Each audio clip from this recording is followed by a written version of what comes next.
This is my first time at Davos, and I find it quite a bewildering experience, to be honest. I mean, 1,500 private jets have flown in here to hear Sir David Attenborough speak about, how we're wrecking the planet. And I mean, I hear people talk in the language of participation and justice and equality and transparency. But then, I mean, almost no one raises the real issue of tax avoidance, right? And of the rich just not paying their fair share. I mean, it feels like I'm at a firefighters conference and no one's allowed to speak about water, right? there was only one panel, actually. Well, we've had two. You're the second of our panelists. There was only one panel. Let's go there. One panel hidden away in the media center that was actually about tax avoidance. Yeah. I was one of the 15 participants. So something needs to change here. I mean, 10 years ago, the World Economic Forum asked the question, what must industry do to prevent a broad social backlash?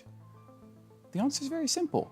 Just stop talking about philanthropy and start talking about taxes. Taxes. We need to, I mean, just 2 days ago, there was a billionaire in here, what's his name? Michael Dell. And he asked the question like, name me one country where a top marginal tax rate of 70% has actually worked. And, I'm a historian. The United States, that's where it has actually worked. In the 1950s, during Republican President Eisenhower, the war veteran, the top marginal tax rate in the US was 91% for people like Michael Dell. The top estate tax for people like Michael Dell was more than 70%. I mean, this is not rocket science. I mean, we can talk for a very long time about all these stupid philanthropy schemes. We can invite Bono once more, but come on, we gotta be talking about taxes. Yeah, exactly. That's it, taxes. All the rest is bullshit, in my opinion.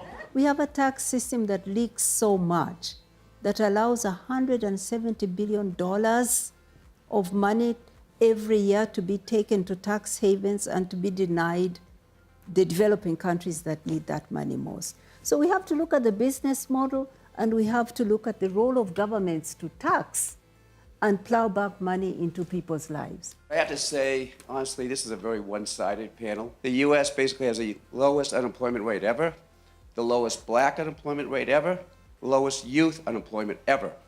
We've actually reduced poverty around the world. No one's talking about that at all. So I'd like for the panel to talk about beyond taxes, which every one of you have talked about. The only thing you've talked about in this whole panel on inequality, what can we really do to help solve inequality over time beyond taxes? The gentleman who said we've just talked taxes and that jobs are there and there's low and unemployment rates are low. Let me tell you something. We're talking about jobs, but the quality of those jobs. And we also work with poultry workers in the richest country in the world, the United States.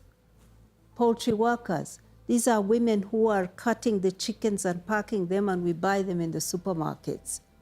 Dolores, one woman we work with there, told us that she and her co-workers have to wear diapers to work because they are not allowed toilet breaks.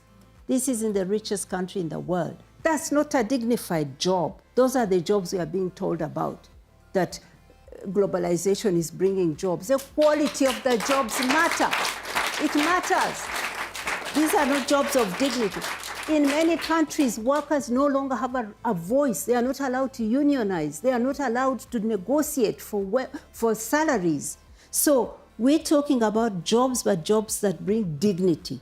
We are talking about healthcare. The World Bank has told us that 3.4 billion people who earn $5.5 a day are on the verge, are just a medical bill away from sinking into poverty. They don't have health care. They are just a crop failure away from sinking back into poverty. They have no crop insurance. So don't tell me about low levels of unemployment. You are counting the wrong things. You're not counting dignity of people. You're counting exploited people. I want to...